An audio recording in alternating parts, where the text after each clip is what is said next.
Olá, boa noite. Aqui é a Cíntia Andréia. Estou aguardando chegar as pessoas. Já chegou a Picorelli. Oi, Picorelli, tudo bem? Tereza já chegou. Deixa eu aqui. Vou chamar a Tereza, que é a nossa, com que a gente vai conversar hoje. Tá chovendo muito. O que está acontecendo? Não, apertei errado. Calma, peraí.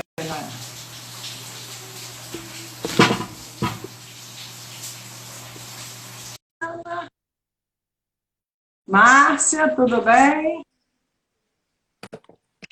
Conseguiu, Tereza? Oi, noite. Porque com essa chuva aqui, deu uma atrasada aqui. Boa noite, tudo bem? Tudo Chegou a ótimo, Denise, Lília, minha irmã. Como é que você tá? ótimo. Graças a Deus. Está de luz e estamos bem, verdade? Tá dando uma certa interferência. Você tá me vendo bem? Eu estou te vendo perfeitamente bem. Você me vê bem? Então tá bom. Não, tá meio. Deu uma certa interferência, assim, como se estivesse dando um Agora está melhor? congelando. É a palavra certa, congelando. Deu uma Agora está congelada. A melhor. mestre já está aí também, Angela Rolim. O Sérgio Bonzon, acho que é aquele seu amigo, né? Do gravado da Argentina, que eu vi a live que vocês fizeram. Muito legal, muito legal. Tem um movimento criando-se, tentando se expandir. Outubro somente a gravura. E eles começaram junto com Néstor Gojanes e um grupo de gravadores, começaram um projeto que começou muito pequeno e de repente começou a crescer, crescer. Então várias cidades, vários museus, vários centros culturais. Olha isso, posso, Vanessa? Não, agora vamos, antes de tudo, né? Vou me apresentar rapidinho. Quem não me conhece, eu sou Cintia Andréia, eu sou artista plástica, ceramista, gravadora, né? E fiz faculdade de publicidade e propaganda, belas artes, fiz parquilagem, em cerâmica ganhei uma Bienal. Aí, em 2014, conheci o projeto impresso, não larguei mais, que é o grupo de gravura. E aí, hoje, chamei, né, a nossa querida Tereza Stengel para conversar sobre gravura. E aí, ela se apresenta. Vamos lá, Tereza. A maioria das pessoas conhece, mas quem não te conhece, você. Então, boa noite, sou Teresa Stengel, gravadora, artista plástica, mãe de três filhos, moro no Brasil há 23 anos, não são 23 meses, são 23 anos, eh, e aqui é onde eu fiz meu lar, e onde realmente me desenvolvi como gravadora e como artista. Eu tive o privilégio de começar com gravura muito novinha, con un gran maestro que se llamaba Alfredo de Vicenzo. Y eso, una de las grandes vantagens é que ele nos dava uma técnica muito, muito boa, não? E depois, com o tempo, você vai desenvolvendo tua linguagem, tua imagem, e o que você quer expressar e como você quer expressar, não? Mas quando você tem a base sólida de conhecimento da técnica, você pode voar para onde você Vai falando, quiser, estou escutando. porque você já tem toda a técnica, não? Então, eu estou no Rio de Janeiro há 17 anos já, e há 12 anos que estou em projeto impresso com a Angela Rolim, e, bueno, desenvolvendo junto com um grupo de gravadores nossa imagem e nosso trabalho aqui no Rio de Janeiro. 23 anos de Brasil foi 2004, né? 16 anos de gravura com a Ângela Rolim, é isso? Com a Ângela são 11 anos. Há 11 anos que a gente está... 11 anos, não Ela entendi. nos atora. Mas, assim, o que é a gravura para você, né? Você já começou logo com gravura. A arte que você escolheu foi gravura. Pois é, eu me encantei muito nova. Eu acho que eu me encantei pela gravura antes de saber o que era gravura, de verdade. É muito curioso que muitos anos depois eu fiquei sabendo que meu avô gostava muito de gravura. Ele não fazia gravura, mas ele colecionava livros de gravura. Então, mas eu quando comecei não sabia, não? Eu comecei com 18 anos e me encantei pelo resultado, mas eu não conhecia o processo. E a gravura hoje, eu acho que não tem termo médio. Ou você ama ou você odeia. Você não tem, eu gosto, mas... Não. Ou você gosta, porque a gravura tem toda uma técnica, tem o que a gente chama de cozinha. Tem um passo a passo, tem todo um tempo que não é como a pintura, que é muito mais imediatista, não? A gravura tem todo um processo que você tem que ter paciência, tem que ter vontade, e obviamente tem algumas surpresas que o ácido e o material te tiram, não? A gente sempre fala que você começa com uma ideia, vai desenvolvendo, mas que muitas vezes a mitad no processo vai modificando o fazer, ou como você faz, não? Encontrando a solução. É como se o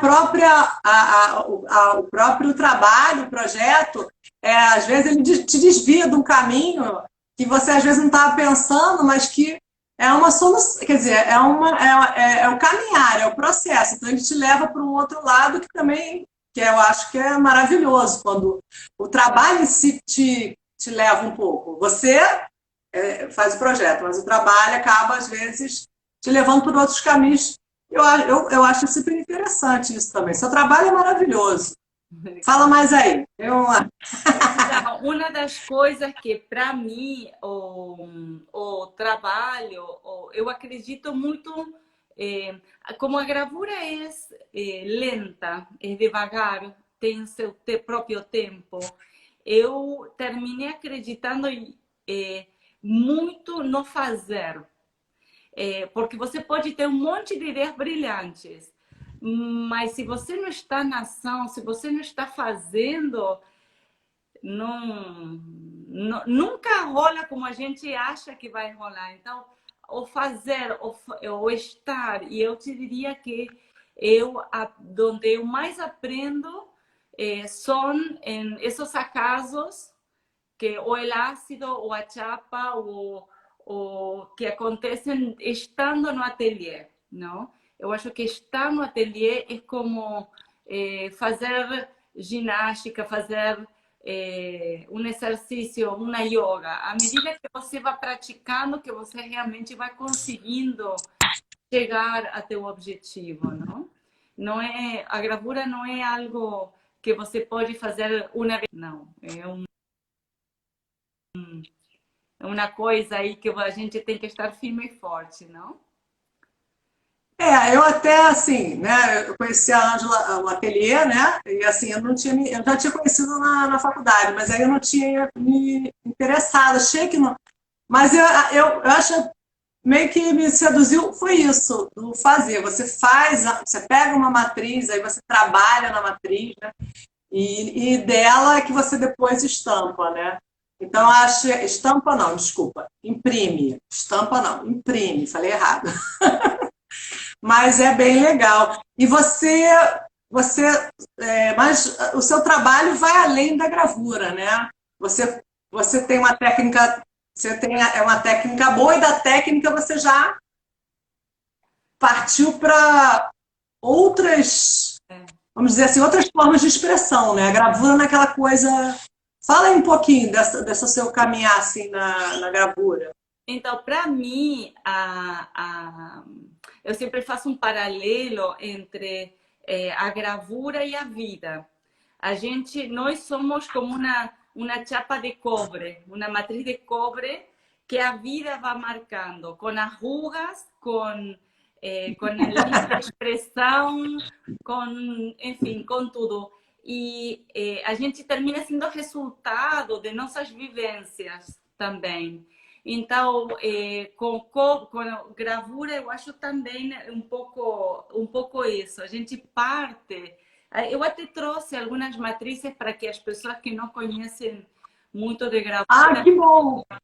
a gente parte. Eu estou com o gato que decidiu aqui, minha gatinha decidiu estar justo agora na live, vou colocá-la no sofazinho. Obrigada. Ela escolhe os momentos mais. Mas isso tudo é muito fofo. O gato não quer saber. Para Gato ele, não quer saber. que é o carinho. O cachorro também quer saber, não. Quer que o dono dê carinho. Então, por exemplo, aqui a gente parte de chapas grossas, pesadas de cobre, e a gente vai fazendo nossos desenhos e vai colocando, uma vez que essa tinta se neutraliza, essa pintura asfáltica fica seca, endurece e protege as áreas onde você não quer que o ácido corroa. Onde você quer que o ácido se chama morda, não? Você deixa coberto. Então, a medida é um processo lento, que geralmente você precisa colocar. Eu que eu gosto as matrizes bem mordidas, bem trabalhadas. Às vezes eu demoro assim 2, 3 meses em fazer uma matriz, não? Então, por exemplo, estou nesse momento trabalhando essa é uma matriz também de cobre, como a anterior, não sei se vai dar para ver, que Eu tô vendo que é tipo aquela planta, né? Uma exatamente folhagem. é uma folha que esteve já quase um mês sendo mergulhada em ácido, sai, passa por esse processo de proteção e volta a ser mergulhada no ácido. E semana passada teve uma de verniz mole, que é como, vamos imaginar, como se fosse uma cera onde eu consigo imprimir-lhe uma textura.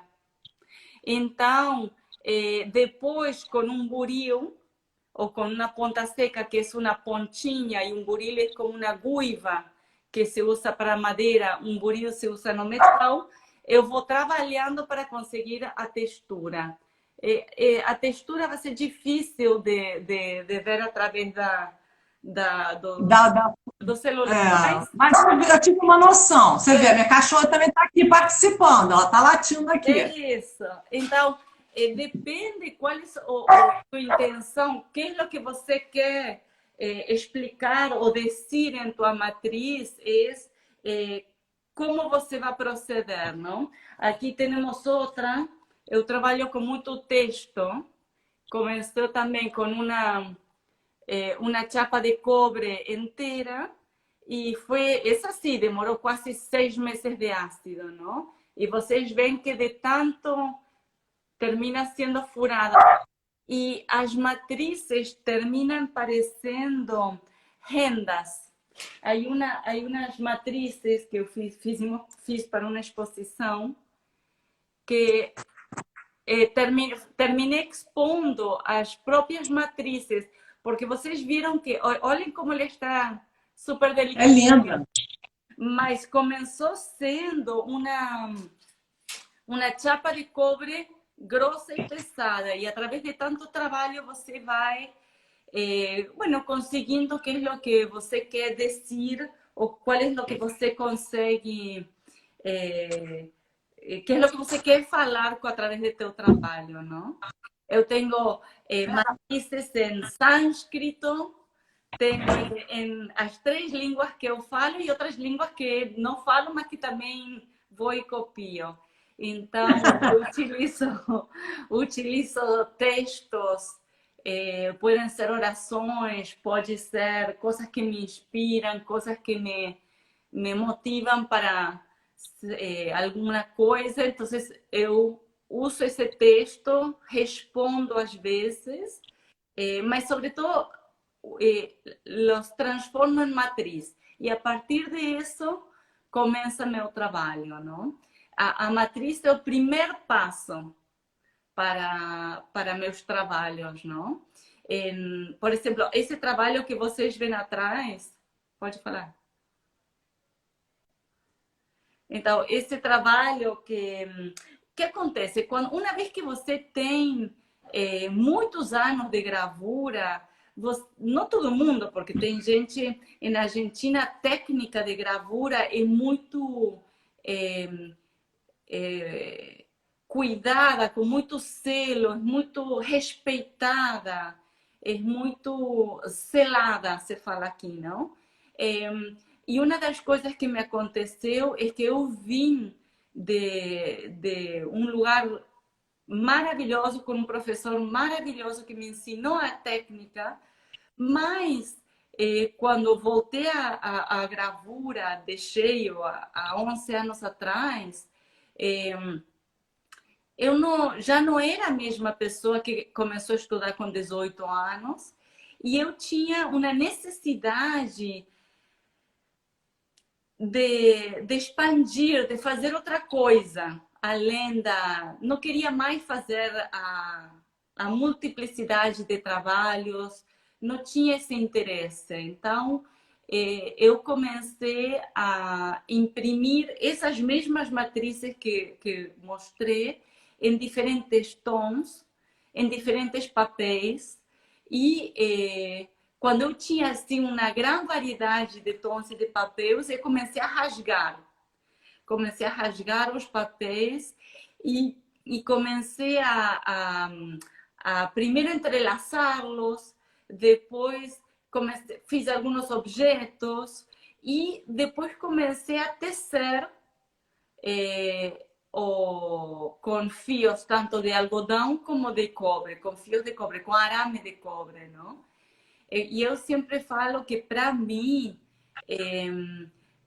apesar de ter muita influência de arte textil e muita influência de outras coisas, porque termino utilizando, às vezes, como se fosse uma pintura, porque eu colo ou aplico a gravura sobre tecido, termina sendo uma questão pictórica.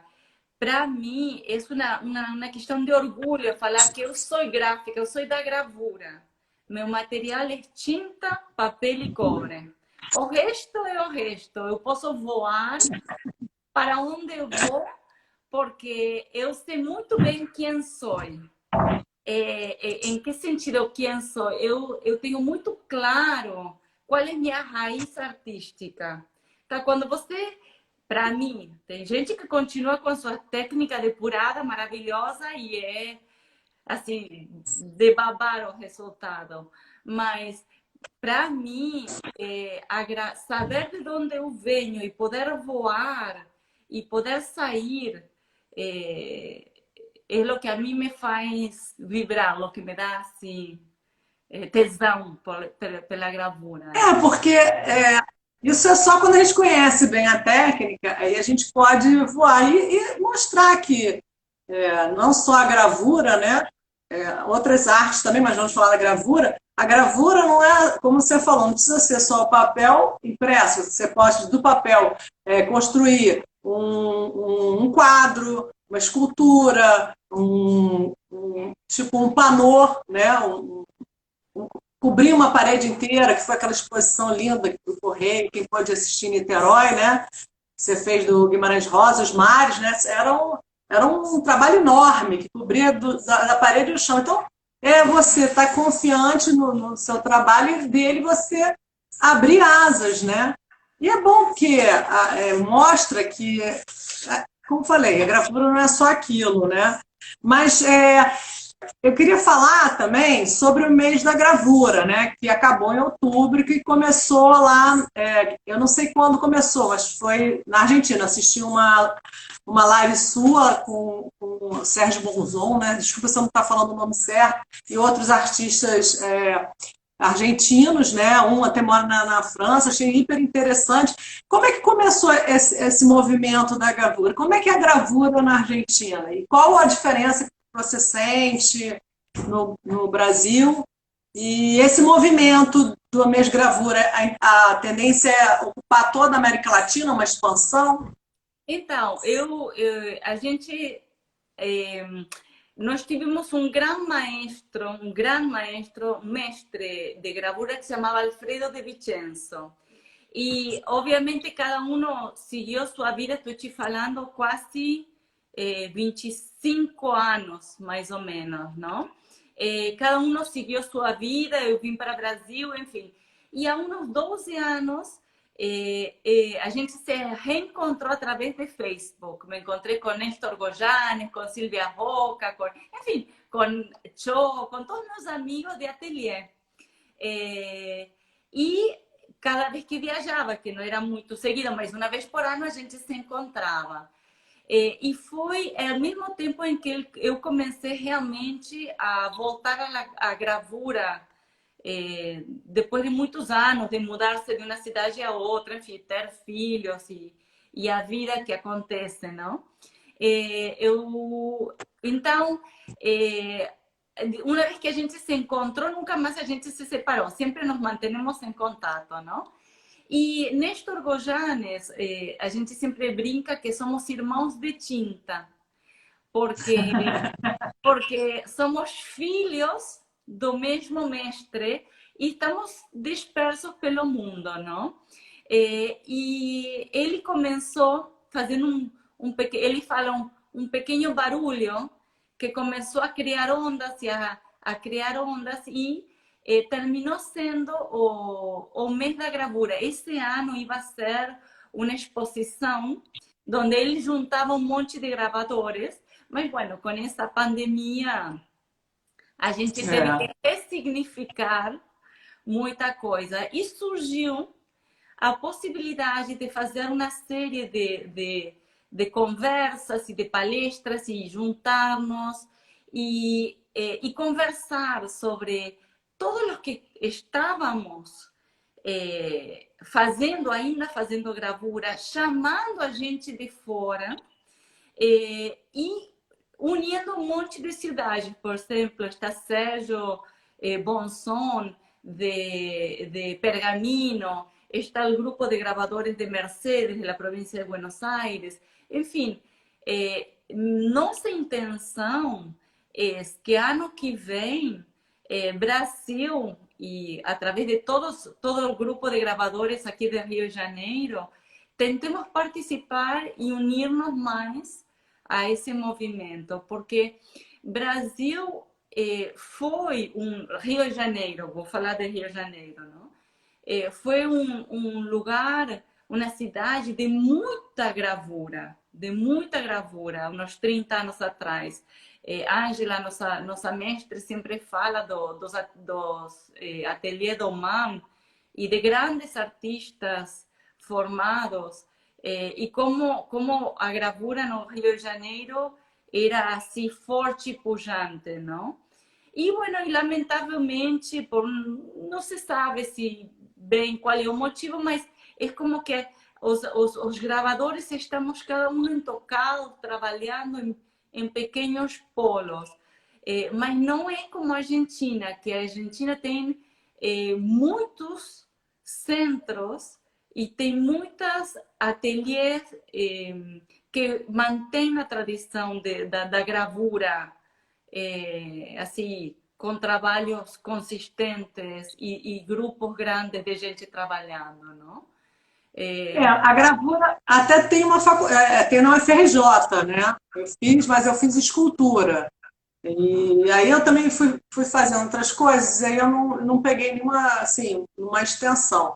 E lá tem pedra ainda, tem litogravura, pedra que é dificílimo encontrar.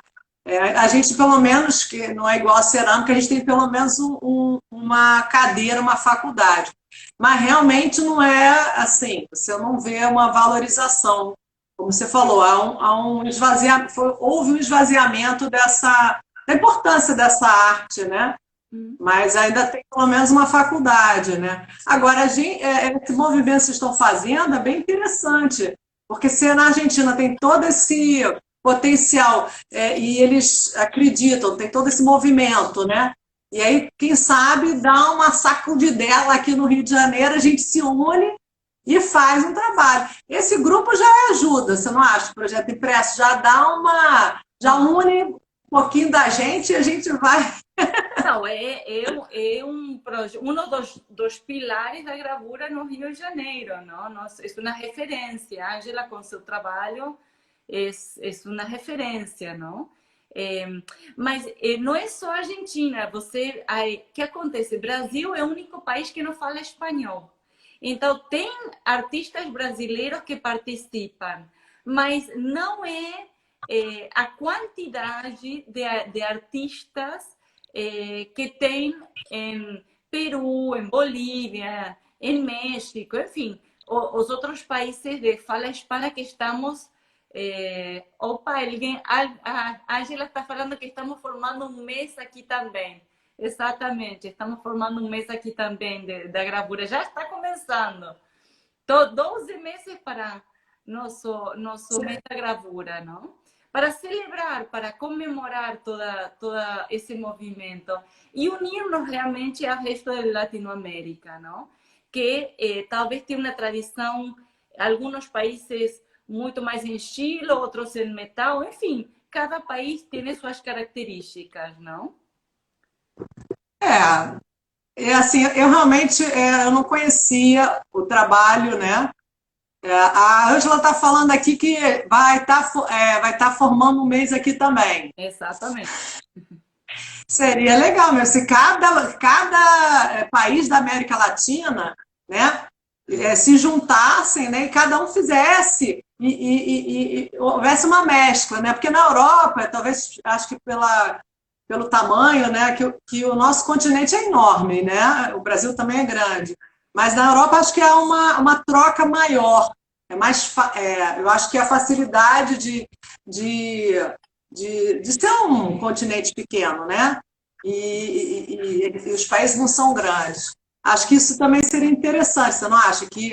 É, de Eu acho fazer uma união. Eu acho, Fala. foi muito engraçada a conversa que estávamos, porque estava esse Pablo Fleischmann, que é um argentino que mora em Paris, não?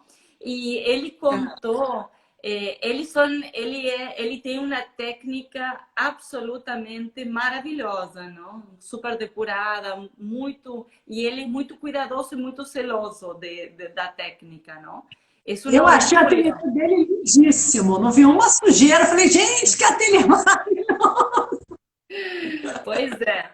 Então, e ele contou que uma das coisas é a facilidade que eles têm para acceder aos materiais. E a gente, com tanta falta de material, com tanta dificuldade para conseguir as tintas e o material básico para nós, que eu acho que a gente tem todo um lado de imaginação, de aprender a virar-se de outro jeito, de búsqueda, de conseguir achar para reemplaçar todo esse material e a disponibilidade de material e de papel que eles têm, não? Então, É, isso é algo assim que chama muita atenção quando você fala com artistas de diferentes países, sobretudo os países eh, eh, onde se tem mais facilidade para comprar o material, Estados Unidos, Europa, E nós, que para nós conseguir algumas tintas ou conseguir os materiais de gravura é um luxo, não? Mas a gente aprende as receitas, a gente aprende a conseguir a virar-se e a substituir. A gente brinca que somos a Bela Gil da cozinha, somos a Bela Gil da gravura, não?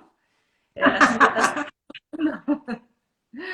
A Ângela botou aqui que realmente lá no Nordeste tem uma tradição forte de estilogravura. Até o cordel, que o próprio, não sei se eu posso chamar de cordelista, quem faz o cordel, ele também, muitas vezes, ele faz a gravura, a estilo para imprimir nos livrinhos e vender. Então, isso só foi uma parte que a Ângela aí. Vai lá, continua falando lá da gravura lá na essa ideia de expandir, né, a gravura por toda a América Latina, que já existe, mas que tem uma união para haver uma troca maior, né? Você falou também da dificuldade do material, do dinheiro, né?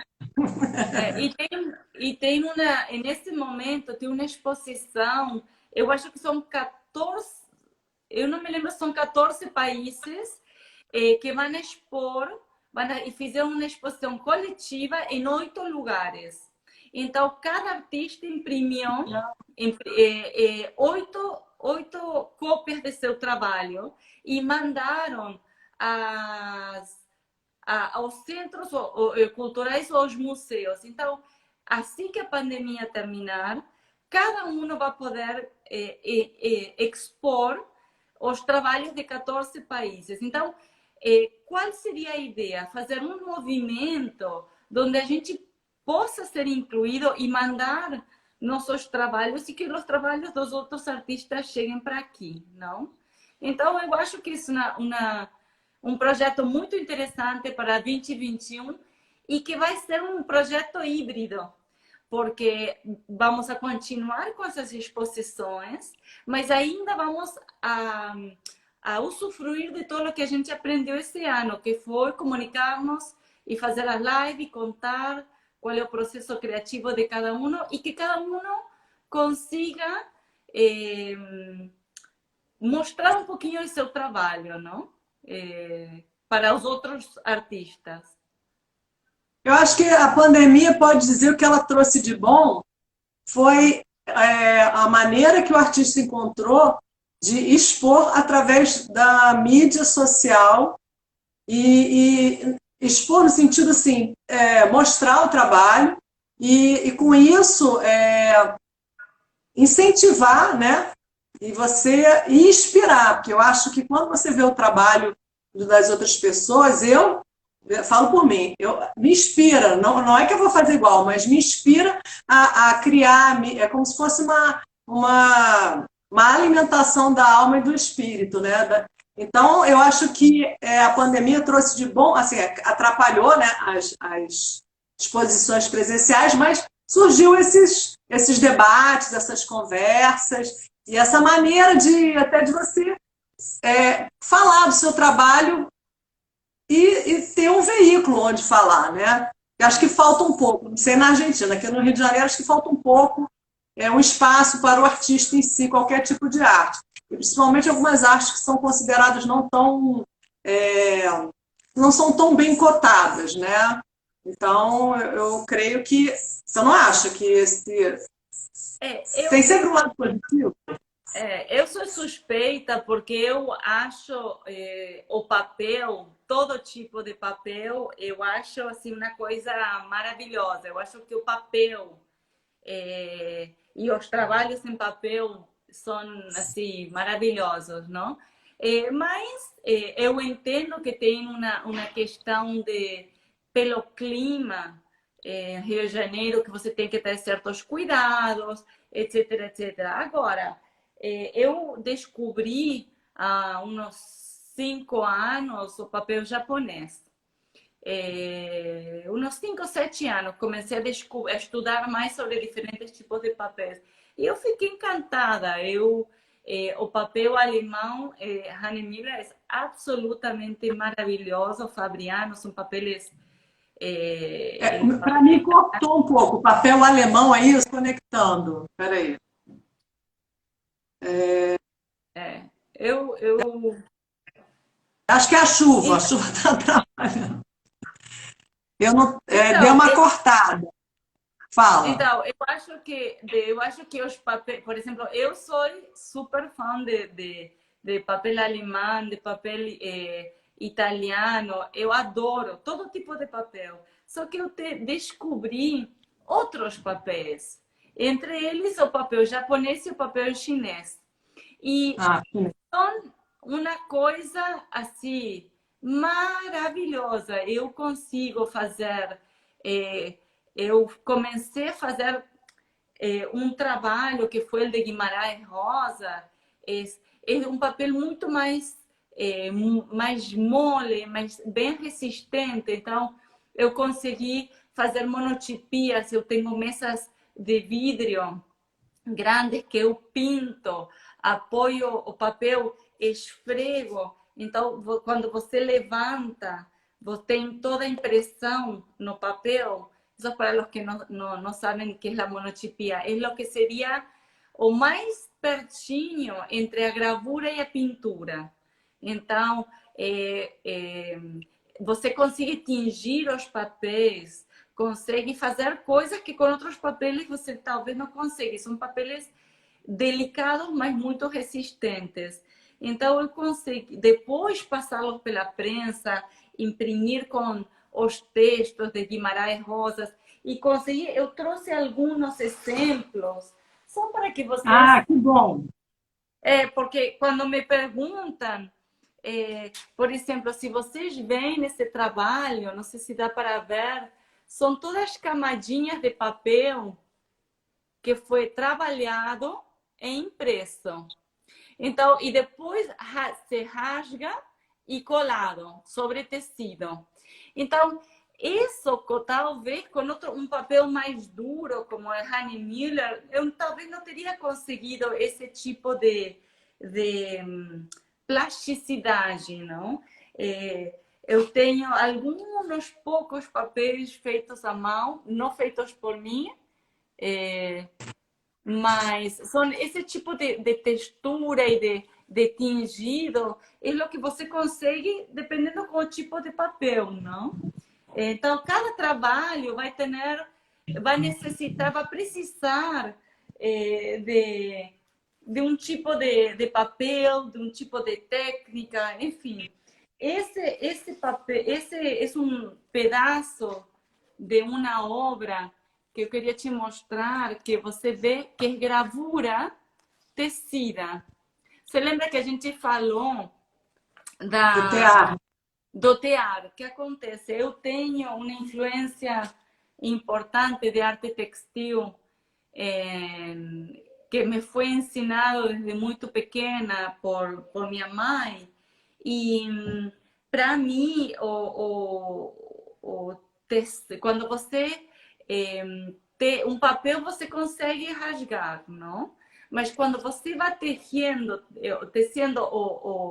o papel e vai colocando cola e vai colocando dentro de um tear, para você rasgar esse papel fica bem mais difícil. Então, o tecido e a gravura, para mim, foram duas coisas importantes que foi importante para mim todo esse trabalho de tecido. Primeiro porque comecei a fazer com, se chama urdimbre de algodão. E depois comecei a fazer com urdimbre de cobre. Então, a própria estrutura do trabalho era o cobre, que é de onde eu sempre falo que a gente, gravadora, precisa de saber de onde, qual é nosso núcleo, não? E é um papel que fica mais forte e mais resistente, não? E depois eu fiz outra série que está aqui, que não abri o trabalho para mostrá-lo, mas vou mostrar. É uma série onde os fios de cobre também estão dentro do trabalho. Espera aí que eu esqueci de abrir esse trabalho. Eu trouxe... Aí, a Lília André falou que nesse período que ela procurando, ela falou sobre a importância da pandemia, que trouxe mais assim, revistas digitais, você fazer um trabalho artístico mais digital e expor, e a Ângela falou que o seu trabalho é uma pintura impressa. E tem várias pessoas falando que o seu trabalho é maravilhoso. A Ângela falou que seu trabalho é uma pintura impressa, e tem várias pessoas falando que seu trabalho é maravilhoso, e a Lilian André falou que, assim, eu estava falando sobre a mídia, né? Então veio a revista digital, que você participou também, e outras formas de divulgação da arte. Mostra seu trabalho. Quando você está procurando, a gente interage com os nossos amigos que estão conversando com a gente. Lindo! Também. Esse trabalho é de uma série que se chamava Em Torno das Cinco Peles. Você sabe bem de que estou falando. Hundertwasser. Exatamente. E são camadas de papel tecido superposto e depois tecido com o famoso arame de cobre. Então, como sempre, terminamos voltando a nossas origens, não? A gente encontra o jeito de mostrar quem somos e que é o que nos gosta, que é o que a gente gosta. Eu gosto muito de trabalhar com livros de artista. Eu venho de uma família que tenho vários escritores, ou poetas silenciosos, não declarados, mas tenho uma irmã escritora e um cunhado escritor, de profissão, não por hobby, sino de profissão mesmo. Então, eu sempre falo que eu também tenho um monte de livros editados, que são meus livros de artista, não? Meus livros impressos. Então, onde cada página são tiras de gravura e onde cada página é única, irrepetível, igual que cada um de nós, não? Então, trabalha lindo. Eu acredito que esse também é um livro de artista, onde cada página é único e são todas tirinhas de gravura, não? Aqui você vê amarradinho. Você vê, é um trabalho de gravura, mas ele foi desconstruído e foi ressignificado, que é o termo que as pessoas... Né? Ele ficou lindo. E é um pouco isso, que é o que cada um quer falar em cada um de seus trabalhos, não? Para mim, o rasgar e o ressignificar-se permanentemente e um aprender. Um rasgar é um recomeço. O que eu vou fazer com isso agora, não? E para mim, eu sei que você vai fazer a pergunta, assim que eu vou começar a te contar. Para mim, minha obra é muito autobiográfica. Eu, de uma maneira poética, coloco todo o que eu sinto e todo o que eu vivencio. Todas minhas obras têm um pensamento, geralmente de emoção ou de sentimento atrás. Não é uma racionalização intelectual, muitas vezes, senão é muito mais uma questão emocional e um sentimento ou uma questão que é uma questão racional. Eu raciocino para ver como vou levar a cabo esse projeto. Eu faço um planejamento, digamos, mas tudo parte da emoção e do sentimento, não? Que é o que eu quero sentir, não? E que eu acho que o artista, né, ele tem essa facilidade, entre aspas, de expressar o que ele quer falar. Lógico que às vezes ele não fala através de palavras, de áudio, né? Alguns trabalham com áudio, outros trabalham com impresso. Você trabalha com escrita impressa, mas você dá uma outra é como se fosse um código, né, que você criou. Eu falo isso também do meu trabalho, que assim, eu faço um código. Então, eu sinto, eu acho assim, todo artista ele quer se expressar. Todo mundo precisa se expressar, mas nós temos a facilidade de nos expressar através da arte, que eu acho que é a melhor forma de expressão, sabe? E gravura expandida. O que é para você uma gravura expandida? Então, todo o que sai da matriz, todo o que sai, porque a gravura nasce com uma necessidade de educar as pessoas que não sabiam ler na Idade Média e impor uma ou uma doutrina ou uma religião ou uma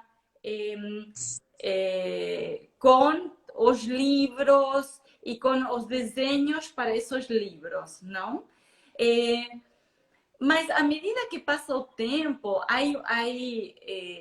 já não há uma para mim, eu já não tenho necessidade de repetir uma mesma matriz 10, 20, 30 vezes em uma série. Isso é o que eu sinto que a mim me aconteceu desde minha primeira parte, meus primeiros 10 anos de gravura. Fiquei 10 anos tendo filhos, cuidando de filhos e mudando-me de cidade e de país. E há 11 anos que estou de volta na gravura. Também cuidando de filhos, e etc, etc. Mas já mais dedicada à arte. Eu acho que nos primeiros 10 anos eu me dediquei a aprender a técnica e a depurar a técnica e a fazer a gravura mais... a palavra não seria mais rígida, mas mais... não me está saindo a palavra. Mais tradicional. Tradicional. Mais tradicional. E nos últimos 11 anos, obviamente, já tinha passado por muitas coisas na vida, não tinha mais 18 anos. É incrível, porque eu comecei com 18 e voltei à gravura com 38. Então, e teve 10 anos que eu me dediquei a outras coisas no meio. Então, quando eu voltei com 38 anos já havia tenido já me havia mudado de país, já me havia mudado de cidade várias vezes, já havia tido 3 filhos, um com muitos problemas de saúde. Então a vida já me havia ensinado, eu sempre falo, as dores mais profundas e me havia dado as alegrias mais importantes, não? Que uma mãe pode ter. Então, quando você volta à gravura de uma maneira mais madura, madura não, mas madura não gosto da palavra, mais velha não, mas você pode... Amadurecida não quer dizer que é velha não, minha filha. A gente entendeu. É porque a gente...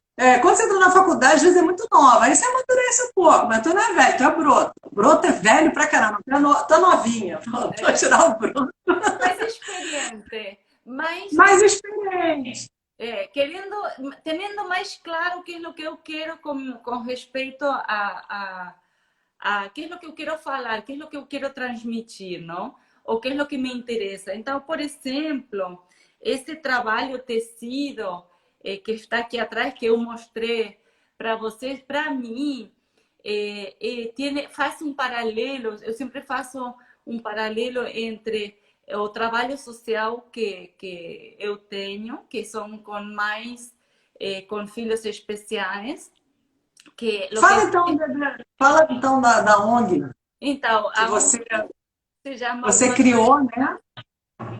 Trabalhamos com mais com filhos especiais, são 1.400 famílias, 1.400 mães, 1.400 histórias e 1.400 mulheres que precisam se reinventar depois de um grande susto, de um grande de um susto, porque muitas vezes você pergunta às mães como se sentiram quando tiveram a notícia que seu filho nasceu com um problema e a primeira reação é: eu levei um susto. Eu me lembro de haver... Eu não entendia aquilo que me estavam tratando de explicar quando meu filho nasceu com problemas, não? Então, até que você se recupera se começa a reinventar, o que nós tentamos fazer é cuidar dessas crianças, mas rapidamente a gente aprende que se a gente precisa cuidar dessas crianças, a gente precisa cuidar dessas mães. Então, como Verdade. fazer para que essas mães estejam bem, sem recurso nenhum, porque elas não têm recursos, são todas mães de classes bem desfavorecidas. E como podemos fazer para que elas consigam gerar renda sem sair de casa, que consigam se agrupar em pequenos núcleos para que possam se ajudar para trabalhar, fazer pequenas cooperativas entre elas, enfim, como conseguir que essa mãe se reinvente. Que é um processo que teve muita ajuda, teve que fazer um processo muito pessoal, muito doloroso, e que quando você sai muito mais fortalecido, não? Então, quando eu acolho elas sabem que eu sei do que estão falando. A diferença é que eu tenho um teto sobre a cabeça de meus filhos, a comida na geladeira e médicos se meus filhos precisam. Elas não têm nada, não?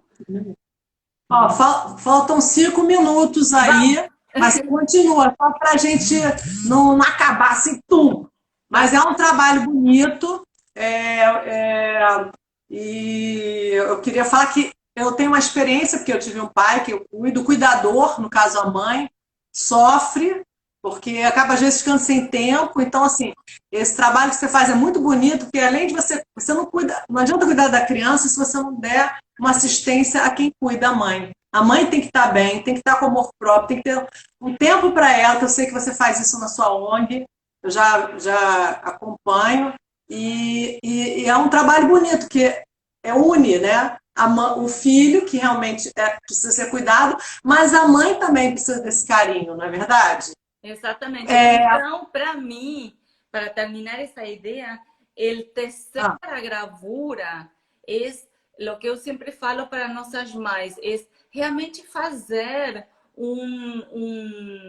uma verdadeira rede de sostém, que não é só Facebook, não é só Instagram, é realmente uma rede de sostém entre as mulheres, entre as mães, que todas estão compartilhando essa mesma questão. E o tecido, a arte textil, curiosamente, é transmitido de geração em geração pelas mães e as mulheres. Então, eu senti que era uma forma de honrar minha origem, que é a gravura, e honrar essas mães e essas mulheres tejendo as gravuras. Então, cada uma de minhas séries tem todo um porquê e todo um conceito, mas que encontra essa resposta, essa solução, mas que tem toda uma elaboração afetiva e emocional, não? Então, olha só, se por acaso acabar, mas eu já vou falar logo, tem o Instagram do One by One, tem o site, né? Ela aceita doações de cadeiras de roda usada em bom estado, cadeiras higiênicas em bom estado. Ela faz a campanha dos lacres do refrigerante, das tampinhas, aceita doação também em espécie. Aí, isso você encontra no site, né? É sempre bem-vinda. Então, assim, eu tô com umas 3 garrafas para levar, só que eu tô com a perna aqui impossibilitada de andar, mas vou levar. Tampinha plástica agora também, né? É um trabalho muito lindo de doação. né? Quem conhece você vê, né, que tem um amor e um carinho, né? Exatamente. Não é uma coisa assim, né? Muito lindo. Agora fala você, já dei assim mais ou menos o mapa, mas se você quiser acrescentar mais alguma coisa, já vou botar aqui, ó, o site da onebyone.org.br. Essa. Fala aí. E, sobretudo, como a artista se alimenta desse trabalho e esse trabalho alimenta, como se retroalimenta, não? Porque em meu ateliê é onde eu recargo minhas energias, onde eu consigo voltar ao meu eixo para poder brindar-me y donde yo aprendo de esas mujeres y alimento, con todo lo que yo aprendo, alimento mi arte. Entonces, para mí es muy, muy rico, tanto o trabalho meu de arte, de gravura. Sou uma grande defensora da gravura. Ano que vem vamos a ter mês de gravado e vamos a todos os artistas brasileiros vão a bombar, vamos estar todos juntos e organizados, unidos com os outros países e justamente mostrar todo o que a gente faz aqui também, não? Então é como uma coisa que me alimenta por os dois lados, tanto com as mães e as crianças como o meu ateliê e a gravura, não? Ó, eu queria agradecer, porque daqui a pouco vai acabar, eu não estou com o relógio aqui. Agradecer o seu, assim, você ter aceitado prontamente o meu convite para falar de arte. Eu gostaria, e assim, eu sei que o seu trabalho de arte e o seu trabalho nessa ONG é uma coisa que une, né? É a sua vida, né? Então, agradeço a sua disponibilidade. Eu sei que você tem família, filho, ONG e arte, e falar um pouquinho do que a gente ama, gravura, arte, e a gente conhecer, e sair do nosso mundo e conhecer os outros países e os nossos vizinhos, conhecer a arte de quem faz arte.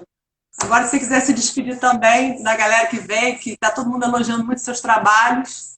Não, primeiro agradecer você pelo convite, Marina, foi um prazer estar aqui com você.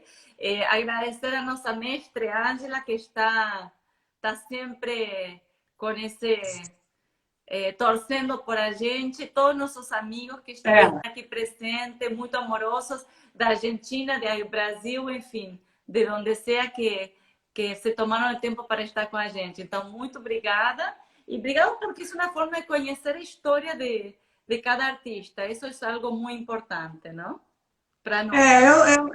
Foi um movimento que veio da quarentena, né? Tá. E você vai fazer uma campanha de Natal, não é isso? Que você vai lançar nas suas redes sociais. Então, foi um ano muito, muito, muito difícil financeiramente para a ONG. Então, eu estou fazendo uma campanha.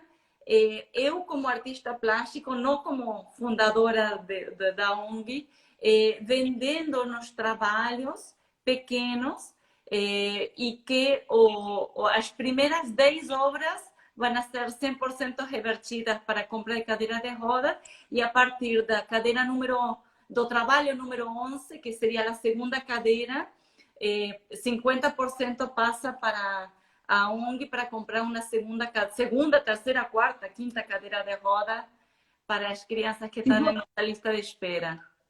E você aceita que outros artistas participem também? Eu acho genial. Muitos trabalhos para... Eu acho genial. Acho que quanto mais gente se une, melhor. Uma das coisas que eu sempre fico um pouco...